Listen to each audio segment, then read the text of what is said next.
দ্বিতীয়বার ক্ষমতায় ফিরেই বিশ্বজুড়ে স্বাস্থ্য খাতে মানবিক সহায়তা বন্ধের সিদ্ধান্ত নেন মার্কিন প্রেসিডেন্ট ডোনাল্ড ট্রাম্প। তার সিদ্ধান্তের পরেই বিশ্বজুড়ে স্বাস্থ্যসহ নানা খাতে বিপর্যয় নেমে আসার আশঙ্কা করছে বিশেষজ্ঞ মহল। এবার সেই আশঙ্কাই সত্যি হচ্ছে দক্ষিণ আফ্রিকায়। ট্রাম্পের ঘোষণার মাত্র 6 মাসের মধ্যেই 12টি অলাভজনক ক্লিনিক বন্ধ হয়ে গিয়েছে। এই 12টি ক্লিনিকে প্রায় 63,000 HIV আক্রান্ত রোগীর চিকিৎসা চলত। ট্রাম্পের এই সিদ্ধান্তের জেরে দেশ জুড়ে বেড়েছে ওষুধের দাম।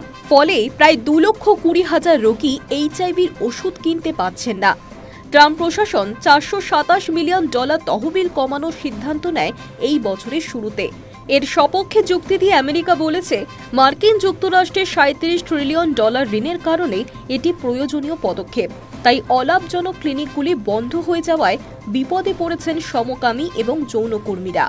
মার্কিন সহায়তা বন্ধ হয়ে যাওয়ায় ওষুধের দাম প্রায় দ্বিগুণ হয়ে গিয়েছে।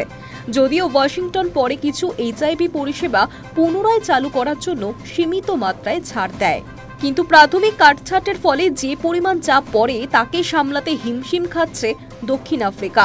বিপুল অর্থ এই সহায়তার ক্ষেত্রে কমে যাওয়ায় বিশ্বজুড়ে HIVর সঙ্গে লড়াইয়ে চাপ বাড়ছে দেশগুলির। Hi news network.